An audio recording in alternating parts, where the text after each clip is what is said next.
अस्सलाम व्यूअर्स। अॼु असां नई वीडियो सां गॾु नओं टॉपिक, पर इन खां पहिरियां नओं टॉपिक शुरू करण खां पहिरियां मां तव्हांखे कुझु जेके शयूं असां पढ़ी आहे उनखे ॿीहर रिकॉल कंदासीं। छा पढ़ियोसीं? पहिरियां जॉन डेवी जे बारे में पढ़ियोसीं। जॉन डेवी छा थो चए त learning to do by doing. ऐं सेकंड नंबर ते असां छा पढ़ियोसीं? फिलोसोफर हुयो किरो एंड किरो। ही छा थो चवे त मेक स्टूडेंट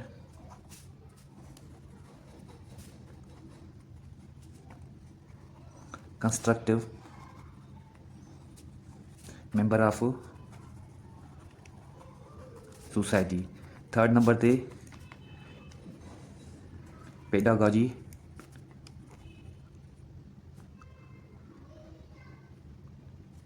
पेडागॉजी ठीकु आहे। पेडागॉजी छा आहे? Teaching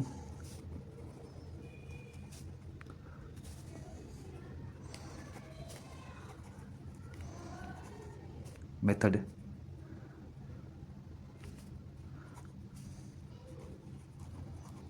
logy. ऐं उन खां अलावा जेको आहे सो ह्यूरिस्टिक छा आहे? Two investigate.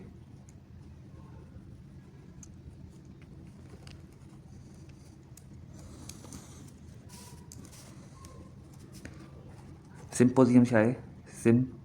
Symposium discussion method आहे। ऐं साइकोमोटर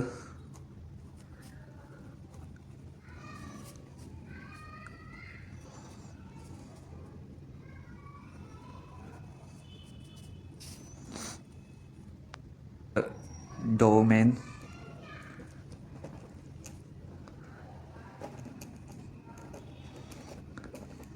रिफ्लेक्टेड बाय छा जे ज़रिए थींदो आहे?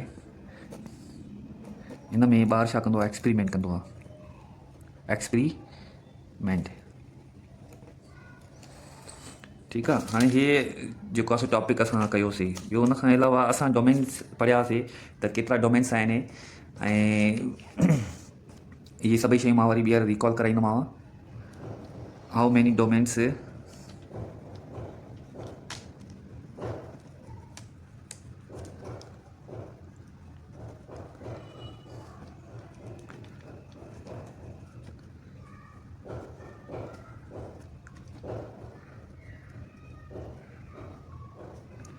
There are 3 domains. कहिड़ा कहिड़ा आहिनि असांजा डोमेन्स? पहिरियां कॉग्निटिव आहे, सेकंड अफेक्टिव आहे, थर्ड साइकोमोटर डोमेन। ठीकु आहे।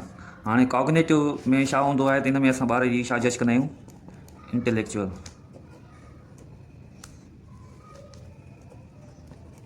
स्किल्स। अफेक्टिव में असांखे छा जज कंदा आहियूं? हुनजो एटीट्यूड, वैल्यू, इंटरेस्ट। साइकोमोटर में असां हुनजो छा जज कंदा आहियूं? इन में ॿारु छा कंदो आहे? लर्न थ्रू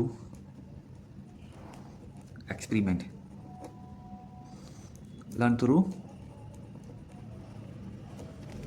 ठीकु आहे। हाणे इहे असांजा थी विया। ऐं ॿियो उन खां अलावा एजुकेशनल ऑब्जेक्टिव्स जे बारे में बि असीं पढ़ियोसीं कल्ह तारीख़ 3 ते। ठीकु आहे। उहो एजुकेशनल ऑब्जेक्टिव्स कॾहिं आया हुया?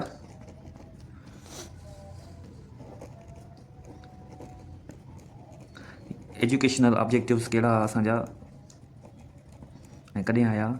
1952। कहिड़ा हुया? उहे इहे असांजा 3। ठीकु आहे, जेके मां मथे बयानु कया आहिनि। अॼु असां पढ़ंदासीं माना कॉग्निटिव बि मां तव्हांखे पढ़ाए वियो में। अॼु पढ़ंदासीं अफेक्टिव डोमेन। अफेक्टिव डोमेन खां स्टार्ट कंदासीं त अफेक्टिव डोमेन छा आहे। अफेक्टिव डोमेन जी डेफिनेशन मां तव्हांखे ॿुधाईंदुमि ऐं उनजा जेके बि रूल्स जेको आहे सब ग्रुप्स आहिनि उहे तव्हांखे ॿुधाईंदुमि।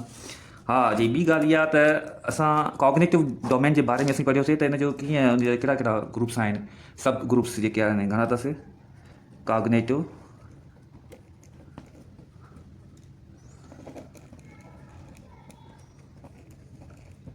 सब ग्रुप्स घणा अथसि, उहो 6 अथसि।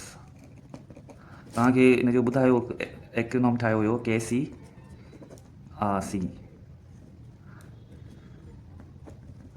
K सां नॉलेज, C सां कॉम्प्रिहेंशन,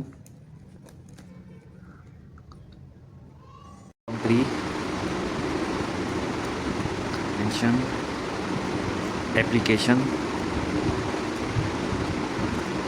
एनालिसिस, S सां साइंथिसिस, E सां इवेल्यूएशन।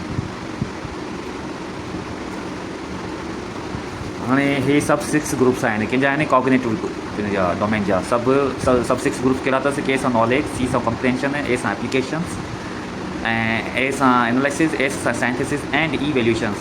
पहिरियां नॉलेज आहे। नॉलेज कंहिंजे ज़रिए असां हासिलु कंदा आहियूं, बुक्स जे ज़रिए, प्रिंटिंग मीडिया जे ज़रिए ऐं जेको आहे सो माण्हुनि जे ज़रिए। कॉम्प्रिहेंशन करिणो आहे, अंडरस्टैंड करिणो आहे। एप्लीकेशन छा करिणो आहे त जेको आहे सो प्रीवियस नॉलेज खे कनेक्ट करिणो आहे मौजूदा नई नॉलेज सां गॾु, उनखे जेको आहे एप्लीकेशन्स। ठीकु आहे। एनालिसिस करिणो आहे। एनालिसिस छा करिणो आहे, माना कंहिं बि मालूमात जेके तव्हांखे मिले थी उनजो जाइज़ो वठिणो आहे त आया इहे सही आहे या ग़लति आहे या हिन में कहिड़ा कहिड़ा खदो खाल आहिनि, इहो कमु आहे। साइंथिसिस छा हूंदो आहे, मफ़रूज़ो हूंदो आहे त तव्हां पंहिंजी काई बि स्टेटमेंट ॾियो था पिया, उनखे चइबो आहे साइंथिसिस। इवेल्यूएशन छा हूंदो आहे, to know the value and worth of anything, that is called evaluation. ठीकु आहे। तो अॼु जेको आहे सो असीं पढ़ंदासीं अफेक्टिव डोमेन जे बारे में। त अफेक्टिव डोमेन कंहिं ॾिनो हुयो ऐं कहिड़े साल में ॾिनो। अफेक्टिव डोमेन वाज़ क्लासिफाइड बाय द क्रथोल इन 1964। हाणे इहो सेकंड डोमेन आहे। ठीकु आहे। एजुकेशनल ऑब्जेक्टिव जो जेको आहे सेकंड डोमेन आहे ऐं कंहिं ॾिनो, क्रथोल ॾिनो 1964। अफेक्टिव डोमेन हैव 5 सब ग्रुप्स। कहिड़ा अथसि 5 सब ग्रुप्स कहिड़ा अथसि। अरबॉक मां ही हिकिड़ो एक्रोनिम ठाहियो आहे जेको मां पहिरियां तव्हांखे ॿुधायो कॉग्निटिव डोमेन जो, KCRC। ईअं ई जेको आहे अरबॉक जस्ट नेम आहे, तव्हां सम्झो कंहिंजो बि तव्हां नालो रखो था अरबॉक। हाणे A सां छा आहे अटेंडिंग आहे, R सां छा आहे रिस्पॉन्डिंग आहे, B सां छा आहे जेको आहे सो वैल्यूइंग आहे, O सां छा आहे ऑर्गनाइजेशन, C सां कैलकुलेशन्स। त अफेक्टिव डोमेन में छा हूंदो आहे, सभ खां पहिरियां त हिन में असांखे रिफ्लेक्टेड छा खां कंदो आहे, ABI छा हूंदो आहे, एटीट्यूड, वैल्यू एंड इंट्रस्ट हूंदो आहे। ठीकु आहे। अटेंडिंग हूंदी आहे हिन में जेको एक्रोनिम आहे सभु 5 ग्रुप्स आहिनि ऐं कॉग्निटिव जा 6 आहिनि, हिन जा 5 आहिनि। सफ़ा आसान तरीक़ो आहे सम्झण में। ठीकु आहे। अटेंडिंग ॿार जेको आहे सो कहिड़े तरीक़े सां माना जेको आहे सो अटेंड थो करे, क्लास खे केतिरो इंजॉय थो करे, हुन में ॾिसणो रिस्पॉन्डिंग केतिरो थो करे, रिस्पॉन्ड हुनजो रिप्लाई केतिरो आहे, वैल्यू केतिरो थो ॾिए शयुनि खे, ऑर्गनाइजेशन्स जेको आहे सो छा आहे इदारे जो केतिरो हुन में हुन सां इंट्रस्ट आहे लॻाव आहे, एंड करेक्टराइज़ेशन हुनजी करेक्टर में जेको आहे सो केतिरी जेको आहे सो बिल्डअप थिए थो पियो, निशानात ते केतिरी बिल्डअप थी थिए। ठीकु आहे। Affective domain reflected by the attitude, value and interest. इहा ई साॻी शइ जेकी मां हिते मथे बयानु कई उहा ई साॻी शइ हिते आई आहे। साइकोमोटर डोमेन वाज़ क्लासिफाइड बाय सिम्पसन्स इन 1972। हाणे ॾिसो सभ खां पहिरियां असांखे छा करिणो आहे, लफ़्ज़नि ते तवजो ॾियणो आहे। लफ़्ज़ जेके आहिनि जेकॾहिं टर्मिनोलॉजी तव्हां न सम्झंदो, टर्मिनोलॉजी ते फोकस न कंदो ऐं टर्मिनोलॉजी खे पंहिंजे ज़हन में न रखंदो, ज़हन नशीन न कंदो, तेसि ताईं काई बि ॻाल्हि न सम्झ में ईंदी। अफेक्टिव जो छा मसइलो आहे त केतिरियूं शयूं तव्हांजे मथां असरअंदाज़ आहिनि। अफेक्टिव केतिरियूं असरअंदाज़ आहिनि। साइको लफ़्ज़ हमेशह रिलेटेड हूंदो आहे ज़हन सां। Psychomotors always concern with the mind and it's a philosopher, it's just like understanding power.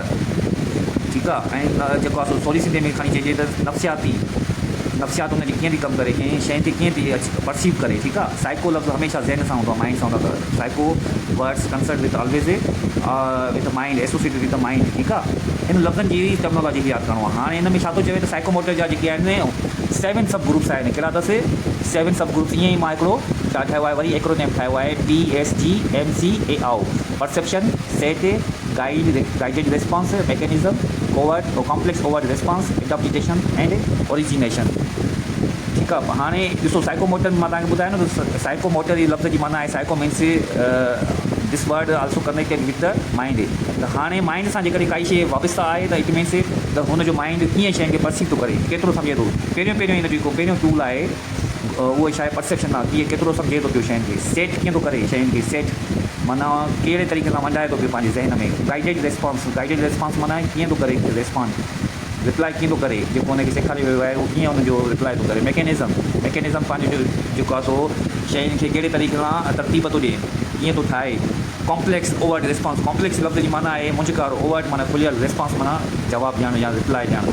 हाणे उन्हनि जेका सो मुंझकारनि जा उन जेके खुलियल मुंझकार हुनखे दरपेश आहिनि उन्हनि जा उहो रिस्पॉन्ड कीअं थो करे, जवाबु कीअं थो ॾिए। एडाप्टेशन्स, हुनजा हासिलात केतिरियूं शयुनि खे हासिलु करे थो, केतिरियूं शयुनि खे नथो करे, ऐं जेकॾहिं करे थो त छो थो करे, ऐं जेकॾहिं नथो करे त उहो छो नथो करे। त इन्हनि शयुनि जी साइकोलॉजिकल हुनजो असां असेसमेंट कंदासीं। एंड ओरिजिनेशन्स, असांखे कंहिं बि शइ जी कंहिं बि माना मुश्किलात खे जज करिणो आहे, असेस करिणो आहे त हुनजी हमेशह जेको आहे सो असांखे हुनजी रूट ते वञिणो आहे, to know the concrete problem from it's a route.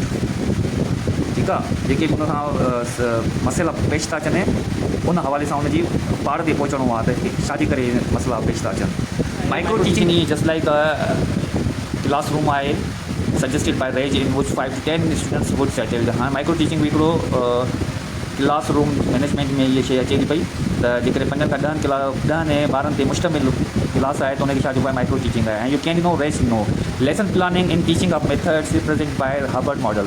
हाणे हर्बर्ट मॉडल हिकिड़ो एजुकेशनल जेको आहे हुन में अचे थो पियो, फिलोसॉफीज़ में अचे पियो। ऐं हीअ हर्बर्ट जेको आहे हिकिड़ो एजुकेशनल फिलोसॉफर हुन मॉडल ॾिनो हुयो त टीचर जॾहिं बि क्लास में वञे पढ़ाइण खां पहिरियां हुनखे लेसन प्लान थियणु खपेसि त हू छा पढ़ाईंदो, हुनजे लाइ पहिरियां प्लानिंग करणी अथसि, इंस्ट्रक्शन्स खे फॉलो करिणो अथसि। ठीकु आहे, जेके तारे तरफ़ां या हेड मास्टर या जेको बि आहे बॉस आहे हुनजी तरफ़ां प्रैक्टिस जेके आहिनि उन्हनि शयुनि खे अमल में आणियूं अथसि, इम्प्लीमेंटेशन आणणी अथसि, असेसमेंट करणी आहे हुनखे, असेसमेंट त मां केतिरो कमु करायो आहे, केतिरो कराइणो आहे ऐं केतिरी फीडबैक मिले थो पियो ॿारनि जे हवाले सां। रिफ्लेक्शन्स ऐं हुनजा अक्स जेका आहिनि बरक्स जेके असांखे मालूम करणा आहिनि त कहिड़ा असांखे मेरिट्स ऐं डीमेरिट्स आहिनि। त जॉन डेवी चए थो philosophy based on project method. हाणे जॉन डेवी जी असांखे हिते ॿी बि माना असांखे ख़बर पइजी, पहिरियां जॉन डेवी जी पढ़ियोसीं त learning to do by doing, हिते तुंहिंजे हुन सेकंड पॉइंट आहे त छा तुंहिंजे प्रोजेक्ट मेथड आहे, माना learning to do by doing, माना हिते में ॿार जेको सिखंदो कंदो कंहिं बि शइ में माना अमली मैदान में हुनखे लायोसीं जेको कुझु बि उहो हुते करे ऐं जेको हुन जे ज़रिए सिखे थो पियो त उहो ई हुनजे लाइ बहितर आहे। त प्रोजेक्ट मेथड जॉन डेवी ॾिनो। अहिड़ीअ तरह किलपैट्रिक हिकिड़ो फिलोसॉफर आहे जंहिं चयो वियो आहे त project is a purposeful activity set by Kilpatrick. हाणे प्रोजेक्ट जॉन डेवी जी जेकी फिलोसॉफी बेस्ड आहे प्रोजेक्ट मेथड आहे, वरी चयो आहे त project is purposeful activity set by Kilpatrick बि केरु आहे इहो बि हिकिड़ो एजुकेशन फिलोसॉफर आहे। Programmed learning was presented by B.F. Skinner's.